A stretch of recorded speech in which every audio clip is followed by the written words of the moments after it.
여러분의 구독은 영상을 제작하는 데 큰 힘이 됩니다.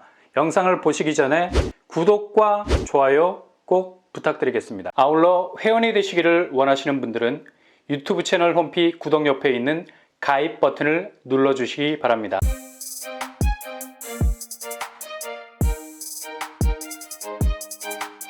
안녕하세요. 뻔뻔한 북돋바입니다. 서울 아파트 평균 매매 가격이 올랐다고 설레발을 치는 기사들이 그냥 도배 수준으로 덕지덕지 온 사방 포털을 가득 메우고 있죠. 신뢰도를 높이기 위해서 KB 시세까지 들고 나오고 있는데요. KB 시세가 그동안 집값 전망을 그리 밝게 보지 않는 데이터를 계속 내놓았었죠. 이걸 뒤집는 데이터인 것 마냥 KB 인감 찍고 나서 서울 집값이 본격적으로 오르고 있다는 해석을 쏟아내고 있습니다. 그렇다고 나무에 달린 사과가 지구 중력을 이길 수 없는 법.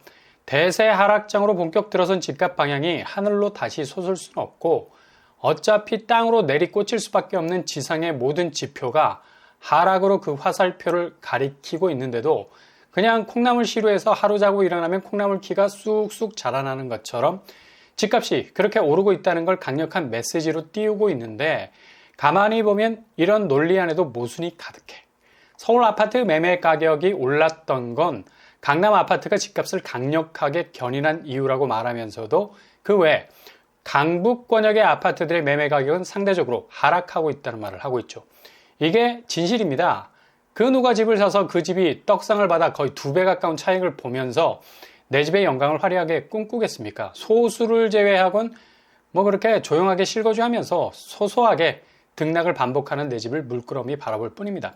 급등을 노린다는 건 그만큼 투기적인 요소가 강하다는 거고 동시에 자금을 단기간 안에 몰빵했을 가능성이 높다는 얘기죠.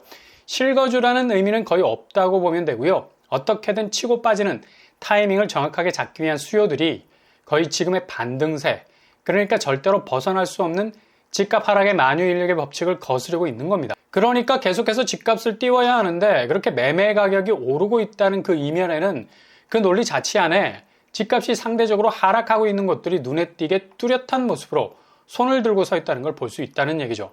그리고 V자 반등, 정말 뭐 극적인 드라마틱한 궤적이죠. 특히 단기 자금을 몰아서 때려박은 사람들 입장에선 이렇게 집값이 극적으로 변해줘야 수익률이 극대화되는 거고 매매거래지수 8월 말을 기준으로 V자 반등을 했다 하죠. 그런데 이게 정말 말짱 도루묵인 게 뭐냐면 아니 무슨 거래량이 있어야 의미가 있는 거 아니야? 자기들이 V자 반등이라는 집값 대전환점을 맞이했다고 떠들어대도 결국 그 논리 안에는 거래량이 너무 미미한 게 창피한 거야. 이러한 반등의 기미가 중저가 아파트까지 확대가 되려면 거래량이 5천 건 이상은 되어야 된다는 얘기지. 근데 지난 7월 거래량은 6월 거래량에 미치지 못하는 3,500건에 그치고 말았어요. 그러니 V자 반등이라는 말에 혹해선 안 된다는 얘기죠. 뭐가 손에 잡혀야 물건이고 그 물건이 있어야 거래가 되는 거고 그렇게 V자 반등을 이룬 물건이 새로운 최고가를 찍는 게 의미가 있는 건데 이건 팔려나가는 물건이 없는 상황에서 아무리 V자 반등을 외쳐대도 이건 그냥 스스로가 외치는 소리가 메아리로 돌아오는 꼴밖에 안 되죠. 한마디로 자작극이 될 수밖에 없는 겁니다. 그리고 지금 부동산 유동성의 문이 서서히 닫히고 있죠.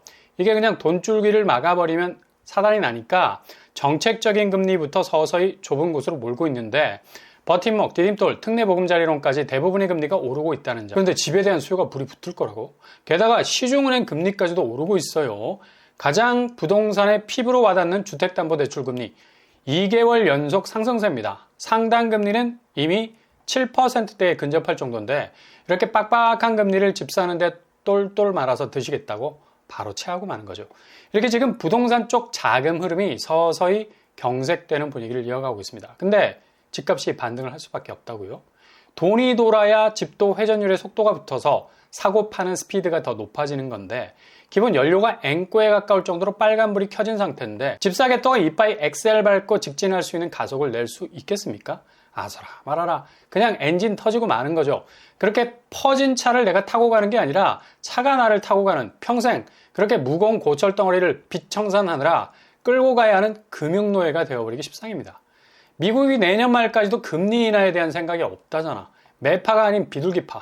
얘네들은 조류로 금리 인상 성향을 말하는 것도 조금 굉장히 낯설어 보이죠. 아무튼 라파엘 보스틱 연은 총재도 분명히 금리 인상 기조를 지켜나가겠다는 입장. 이렇게 미국이 끝까지 금리를 우상향으로 끌고 갈 수밖에 없는 것도 자국의 기축통화 달러 붕괴를 막기 위한 최대한 방어 전략을 쓰고 있는 거고, 특히 중국이 달러에 대한 채권을 무지하게 다량 보유하고 있잖아요. 자칫 경제전쟁이 본격화되면 미국 채권 매각에 들어가게 될 텐데 미국 입장에선 이것도 불안하고, 아무튼 고금리 기조를 유지해서 이런 부작용을 막을 수가 있겠죠. 이런 이유 때문에 하반기를 지나서 연말에 이르러서는 금리가 사상 초유의 고금리 시대를 맞이하게 될 가능성도 있겠습니다. 그럼에도 불구하고 지금 서서히 구축 매매 시장은 2차 폭락으로 가는 징조가 보이기 시작하는 반면 분양시장은 그냥 철판구이가 다 되어가고 있죠. 오늘 1순위 마감을 짓는 상도 프루지오 특공 접수율 한 자릿수 경쟁이다 뭐다 얘기하지만 그래도 입지 대비 선호 대비 깜짝 놀랄만한 경쟁률 나왔고요. 개봉 후반 서밋도 마찬가지야. 왜 이렇게 서울 분양이 난리가 난 걸까? 액면으로 보자면 실익이 별로 없는 분양이거든. 서울 분양가 추이를 보면 평당 3,400만 원이 넘어가고 있고 10년간 전국 아파트 분양가 추이도 급속도로 높아지는 추세. 이런 액면가적인 분위기에서 보아도 당장의 실익을 보기 어려운 게 지금 매매시장 집값 추이가 오른다 부채질을 해도 당장 분양가 대비 경쟁력 있는 시세를 구현하지 못하고 있죠. 대부분 분양가가 더 높을 때가 많습니다. 근데 이렇게 수요가 청약시장에 몰리는 건 이미 구축 매매시장에 대한 선호도가 뚝 떨어진 거죠. 본능적으로 알고 있어. 집값 떡락할 거라는 걸. 최소 서울 신축을 잡으면 그래도 지금 분양가에서 가격이 내려갈 리가 없고, 아무리 서울 집값이 떡락을 해도 최후에 버티기 위해서 그 단가를 치고 나갈 수 있는 테러는 될 수 있다고 생각을 하거든요. 일단 비규제 지역은 전매 제한이 자유로우니까 단기적으로 먹고 빠지는 수요도 많이 들어와 있고, 그러니 청약시장이 투기장으로 변질이 되어가고 있는 겁니다. 순수한 실거주 수요도 있겠지만 이와 반대로 움직이는 돈의 흐름이 있는 건데, 이거 잘못 타임 어택 당하게 되면 꼼짝없이 돈맥 경화에 걸려서 금리 폭탄 맞고 스스로 자멸할 수 있는 위험이 충분히 있다는 얘기죠. 결국 이렇게 분양의 실익이 적어지게 되면 구축 매매 시장 쪽으로 이런 수요가 이동할 수 있는 전환점이 생길 수도 있겠는데, 워낙 집값 추이가 좋지 않을 가능성이 높아서 당분간 분양시장을 지지고 볶고할 겁니다. 결국 둘 사이에서 줄다리기 하다가 자칫 치고 빠지기를 잘못하다가는 골로 갈 수 있다는 건데요. 지금 서울 집값의 풍향계 헬리오시티만 보더라도 매매 시장이 상당히 비상하게 돌아가고 있다는 걸 알 수 있어요. 오늘 드디어 1000건을 돌파하게 됐습니다. 무슨 말입니까? 바로 헬리오시티 매물이 1010건을 돌파를 했어요. 이거 사상 유례없는 일이라 볼 수 있죠. 지금 집값 엄청나게 올라가고 있고 전세값 반등하고 있다며. 근데 매물은 기하급수적으로 늘어가고 있어요.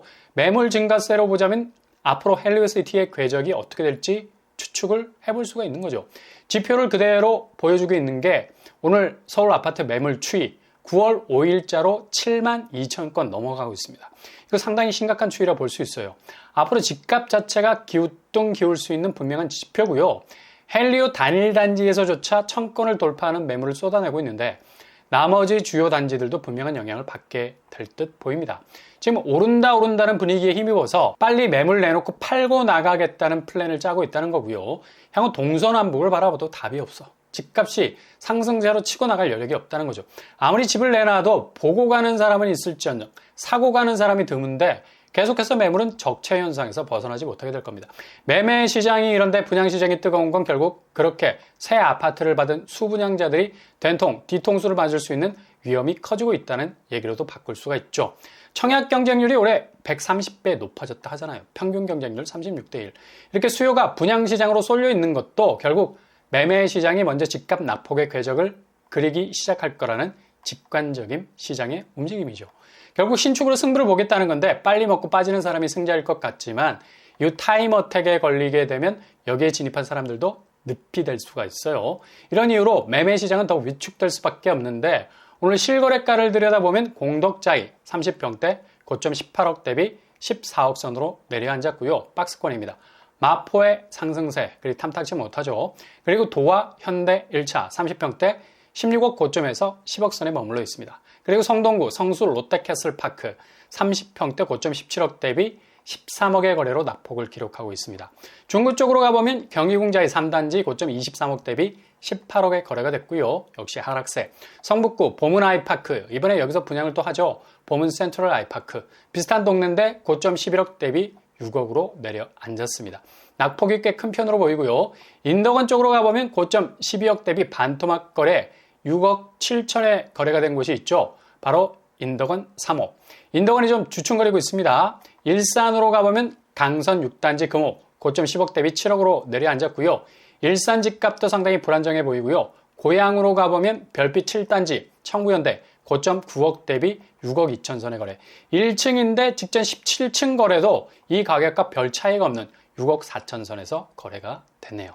이렇게 지금 집값 추이가 상승 지표와는 완전히 다른 이면의 모습을 보이고 있다는 사실 기억하셔야 되겠습니다.